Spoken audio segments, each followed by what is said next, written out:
Sa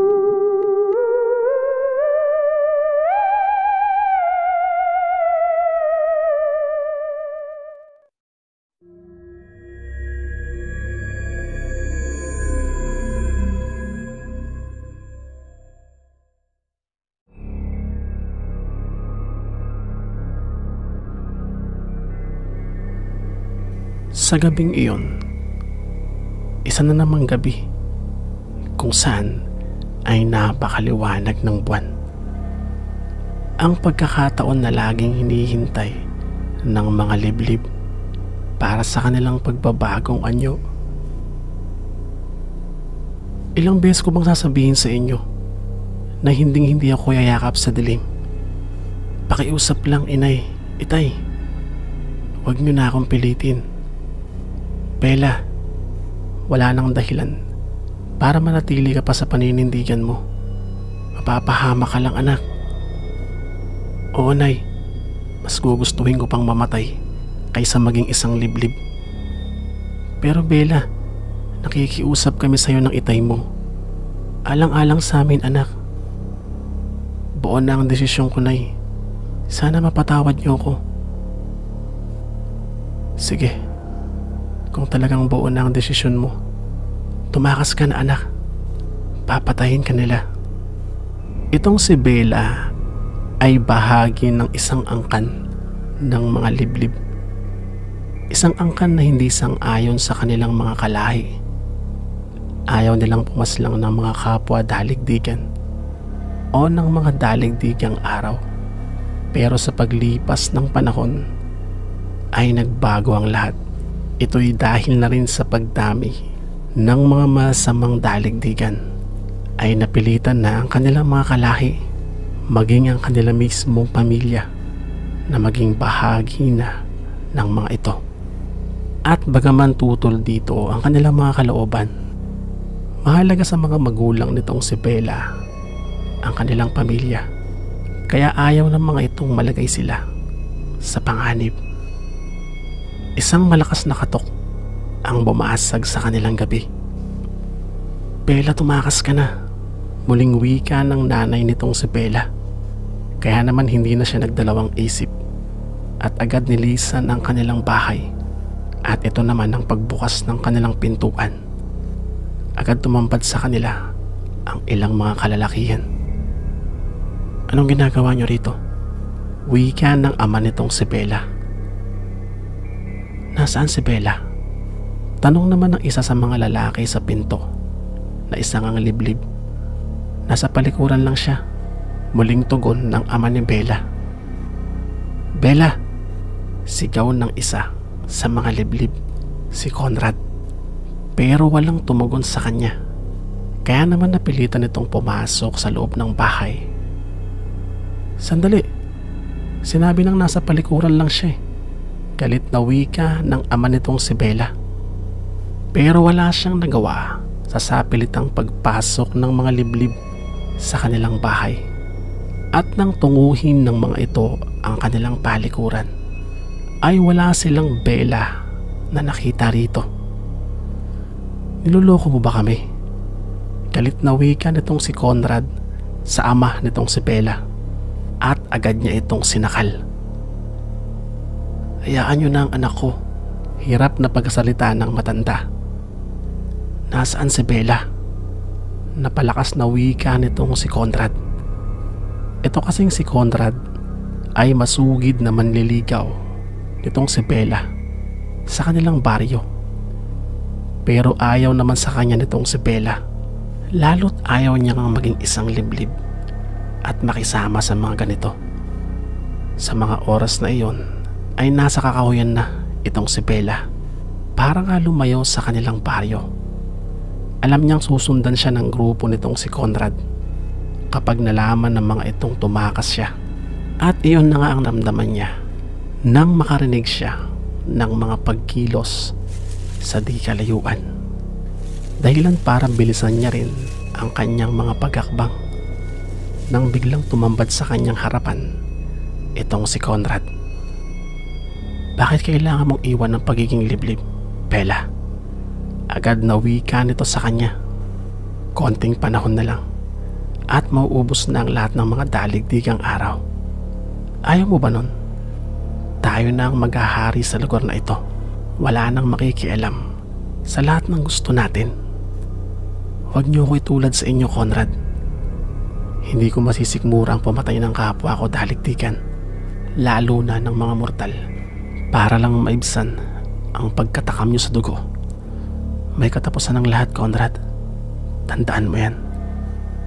Abat mukhang may pinagmamalaki ka na. Sino ang mga talimadon? Uubusin ko silang lahat at iinumin ko sa harap mo ang kanilang mga dugo. Hindi sapat ang kanilang mga magagawa laban sa mga katulad natin, Bella.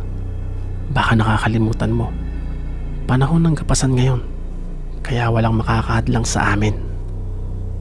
Pwes, gawin nyo kung anong gusto nyong gawin. Huwag nyo na akong isama. Muling wika nitong si Bella at mabilis itong nagbago ng anyo at agad ding tumalilis. Pero agad din siyang hinabol nitong si Conrad at ng dalawa pa nitong kasama. Nasa mga sandaling iyon ay nasa anyong daligdigan na rin. Agad siyang nasukol ng mga ito. Kaya naman wala na siyang magagawa kung hindi ang lumaban na lamang. Liblib, laban sa liblib. Agad niyang inatake ang dalawang kasama nitong si Conrad na malapit sa kanya. Pero mabilis lang na nakaiwas ang mga ito at agad ding gumanti ng pag-atake. Dahilan para mapahandusay siya. Mas malakas kasi ang mga ito kumpara sa kanya. Hinawakan siya ng mga ito sa dalawa niyang kamay. At ito naman ang lapit ni Conrad. Nagsatao na itong si Bella, maging ang mga umahawak sa kanyang liblib sa mga sandaling iyon. Huwag mo nang subukang tumakas, Bella. Sumama ka na lang sa amin. Wika nitong si Conrad. Hindi ako sasama sa inyo. Kung gusto nyo, ay patayin nyo na lang ako. Gusto mo na yatang magaya sa inay at sa itay mo. Galit na wika nitong si Conrad. At sa narinig ay tila nabingi itong si Bella at bumilis ang kabog ng kanyang dibdib. Mabilis ding dumaloy ang luha sa kanyang mga mata. Anong ginawa niyo sa kanila? Galit na wika nitong si Bella. Pero isang tawa lang ang isinagot nitong si Conrad. Gaya ng sinasabi ko, kung ipagpapatuloy mo ang pagtatraidor sa ating lahi, hindi na ako manghihinayang sa'yo. Galit na wika nitong si Conrad. Doon ay hindi naman nakatugon pa itong si Bella. Bagkos ay nagpatuloy lang ito sa pagtangis. Bitawan niyo na siya. Muling wika nitong si Conrad. At nilapitan itong si Bella at hinawakan sa muka. Kung gusto mo pang mabuhay, ay sumunod ka sa mga gusto namin. Pero patuloy lang sa pagtangis itong si Bella hanggang sa isang mabilis na pagkilos ng isang nilalang ang naramdaman nila. Bigla itong sumulpot at inatake silang tatlo.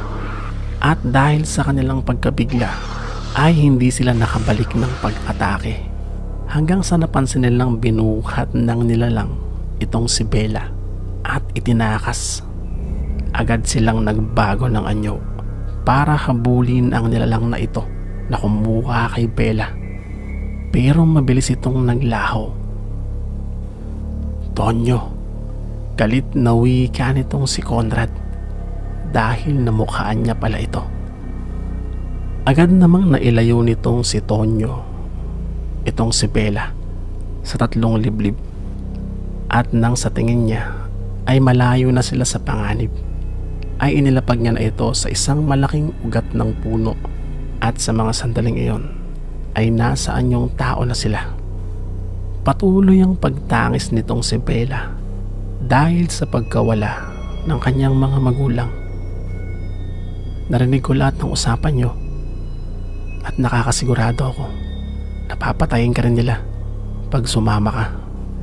Nakikidalamhati ako sa ginawa nila sa mga magulang mo. Tatagan mo ang loob mo Dahil kung gusto mong matapos ang lahat ng ito, kailangan mong manindigan laban sa kanila. Mariing wika nitong si Tonyo. Sino ka? Ako si Tonyo. Nakita ko, isa kang panlibonan. Ikaw ba ang matagal nang tumutulong sa mga daligdigang araw? Matagal na kitang naririnig. Maraming salamat sa iyo. Wala yon. Pero kailangan na nating umalis sa lugar na ito. Dahil tiyak na masusundan nila tayo. Pero saan tayo pupunta? Sa ubohan. Naroon ang ilang mga kalahi mo. At naroon din sila Anton at Totep. Ano? Oo, narito siya. At naparito siya para wakasan ng dilim sa lugar na ito. At kailangan natin silang tulungan para sa kakaayos ng lahat. Agad namang nakaramdam ng pagditiwala itong si Bella kay Tonyo. Lalo na't iniligtas pa siya nito. Ang hindi nila alam sa gabing iyon, ang kinalalagyan nitong sin Anton at Totep sa ubohan ay napapaligiran na ng napakaraming mga liblib. Magsipasok kayo sa loob ng bahay at huwag kayong lalabas kahit anong mangyari. Wika nitong sinika sa mga naninirahan sa lugar. Nasa paligid na sila. Wika ni Anton. Ihanda nyo ng inyong mga sarili. Hindi nila hahayaang makalapit ang mga liblib sa mga kabahayan. Kaya naman sinalubong na nila ang mga ito. Pero laking gulat nila nang makita nila ang mga liblib na sobrang laki ng bilang. Agad nagbago ng anyo itong sina Anton na Totep. Dahil nga sa tingin nila ay malalakas ang mga liblib na ito na nakasaling sa liwanag ng buwan. Pagpasok nila sa masukal na lugar ay agad nilang hinarap ang mga liblib na nagmumula sa iba't ibang direksyon. May mga ilang nakakalusot at dumiretso sa mga kabahayan at hinarap naman ang mga ito ng mga daligdigang araw at ng mga kasama nilang talimadon.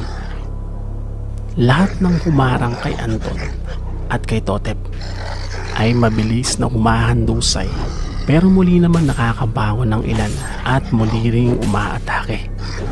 Hanggang sa mapaligiran nitong si Totep ng napakaraming mga liblib. Sa magkabilaang kamay niya ay hawak niya ang kanyang sandata mula sa kanyang buhok. Ay agad niyang ibinaon sa bawat sumasalubong sa kanya at nagtatalsikan pa ang ulo ng iba.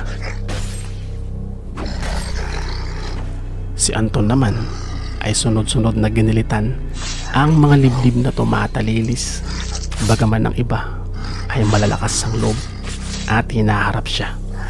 Pero sa kabila ng mga ito ay ito pa ang sulpot ng napakarami pang mga liblib na sabay-sabay ang pag-atake. Dahilan para magtamo na rin sila ng ilang mga sugat. Lalo na itong si Totep.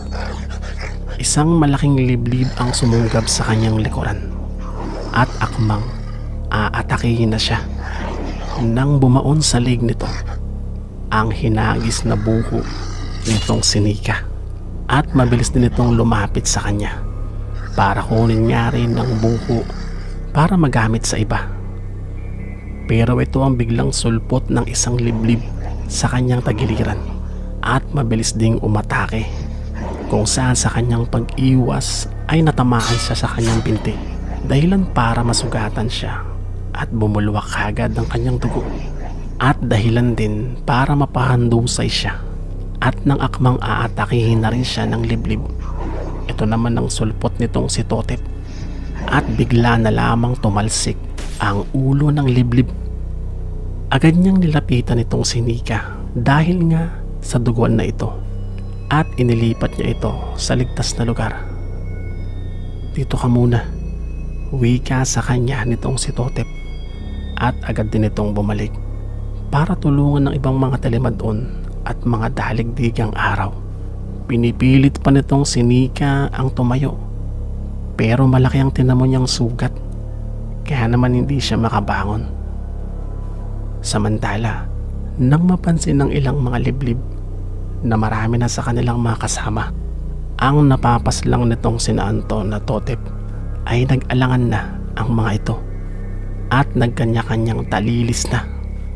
Pero hinabol sila nitong sina Anton at Totep at isa-isang tinapos, kung saan ay muli na naman nilang tinanong ang isa sa mga ito kung sino ba ang kanilang pinuno.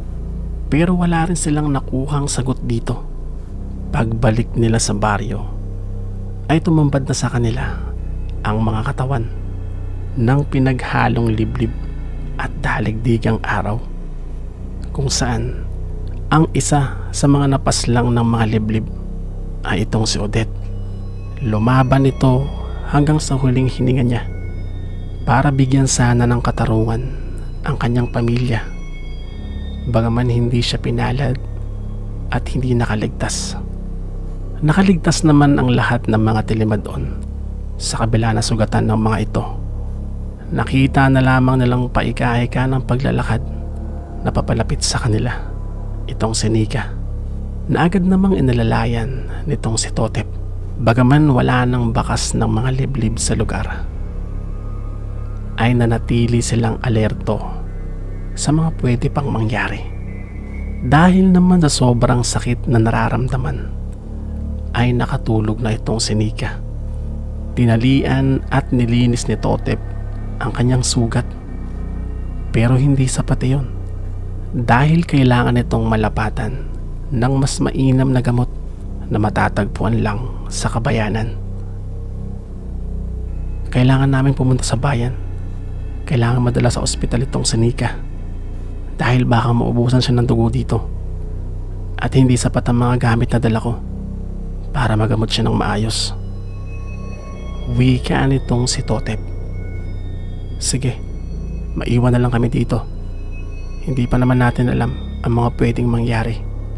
Tugon naman nitong si Anton, at isang tungo lang ang tugon nitong si Totep, at mabilis niyang binuhat itong si Nika, na inaapoy na rin pala ng lagnat sa mga sandaling iyon. Agad siyang nagpalit ng anyo bilang isang tikbalang para agad silang makarating sa kabayanan. Samantala, sa gabi ring iyon ay patuloy din ang pagroronda sa kabawan nitong sina Robert, kung saan ay isang pintawan ang kanina pa nila hinahabol sa gubat. Hirap silang mahanap ito dahil sa dami ng puno sa lugar kung saan ito nagkukubli. Ayon sa mga matatanda sa lugar, ang mga pintawan sa kabawan ay isang angkan. Tulad ng mga liblib ay binubuo rin sila ng sarili nilang komunidad sa mga nakatagong lugar, at sinasamantala rin nila ang pagkakataon ng paghasik ng lagim ng mga liblib. Dito rin nila tinutuon ang kanilang paghasik ng dilim. May mga nagsasabi ring ang mga lider ng mga liblib sa kabuuan ng Bohol ay malalapit din na kaibigan ng mga lider at pinuno ng mga pintawan. Kaya naman nagkakasundo ang mga ito at nagsasanib puwersa sa kanilang kasamaan. Pagdating naman itong sina Totep at Nika sa kabayanan, ay agad silang dumiretso sa ospital. Sinakmal ba ito ng liblib? Malalim ang sugat niya. Agad na tanong ng doktor sa kanila. Bakit kasi nilalagay niyo mga sarili niyo sa panganib? Alam niyo naman na maraming aswang sa panahon ito. Mas mainam na naglalagay na lang muna sa kani-kaniyang bahay ang bawat isa. Ito ang muling wika ng doktor na sumusuri kay Nika, na sa mga sandaling iyon ay bahagya ng nagigising hanggang sa sumapit na nga ang umaga. Laking pasalamat ng mga taga-baryo dito kina Anton at sa mga kasama niyang mga telemadon.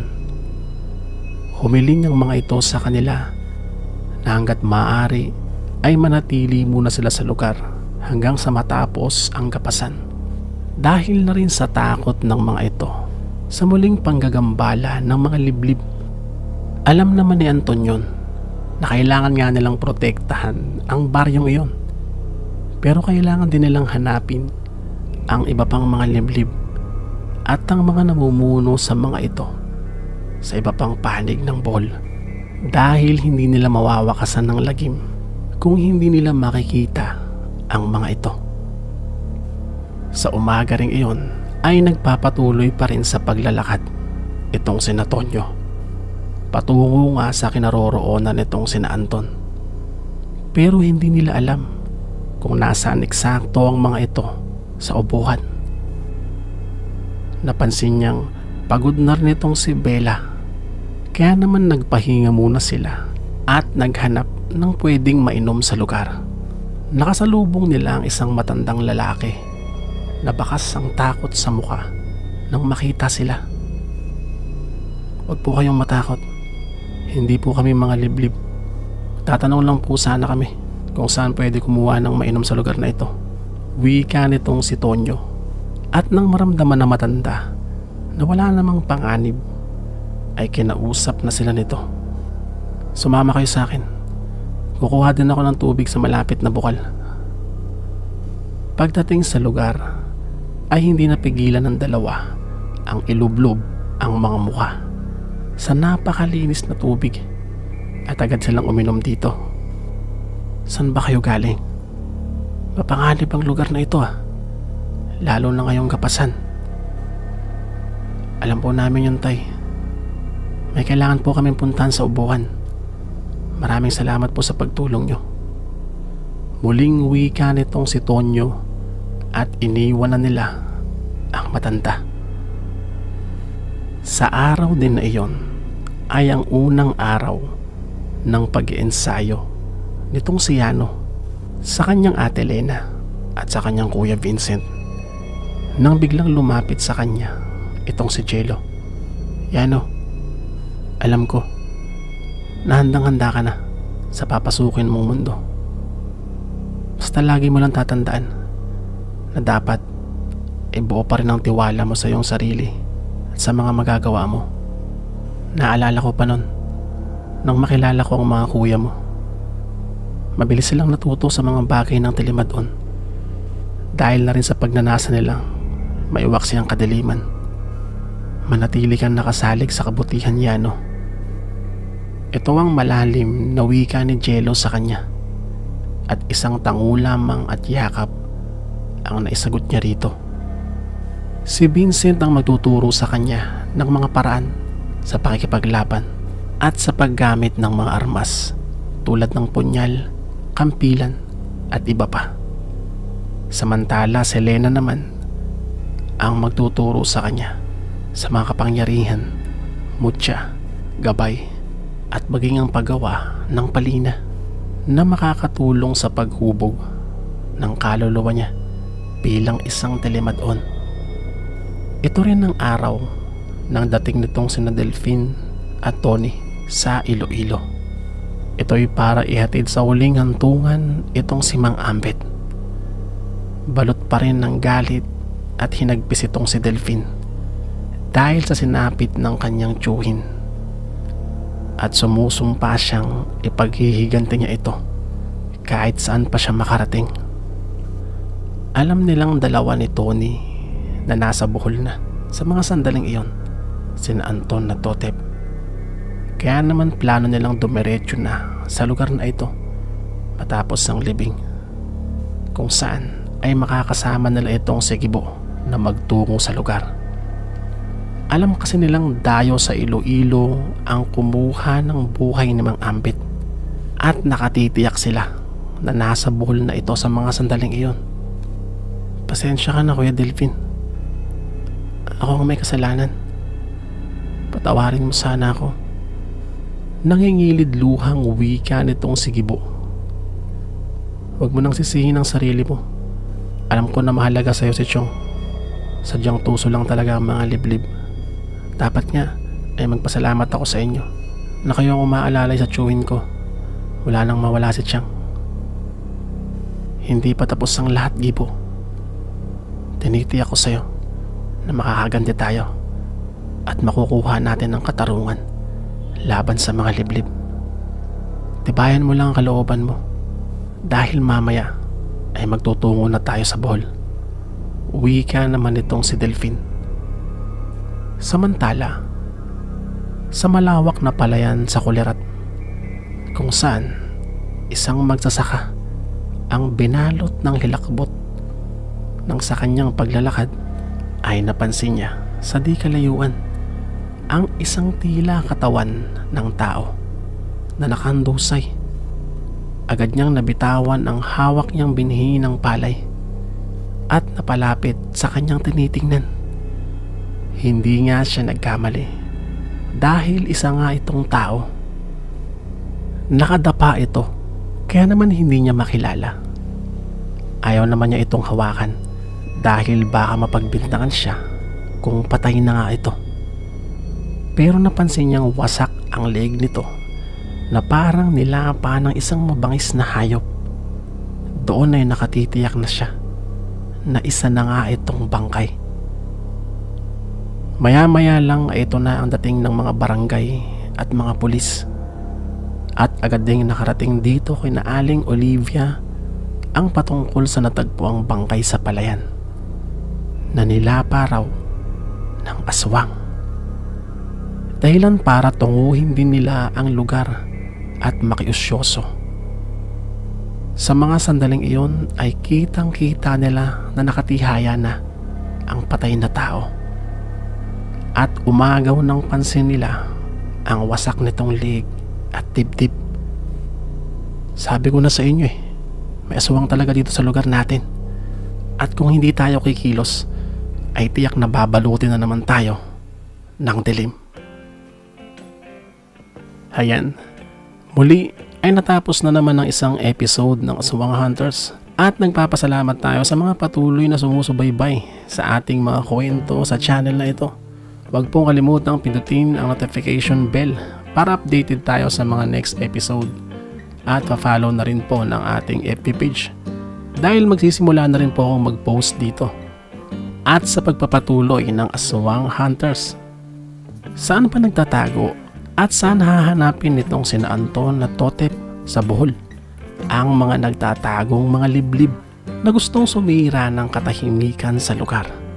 At anong lagim naman kaya ang bumabangon sa bayan ng Kulirat? Abangan sa susunod na episode ng Aswang Hunters.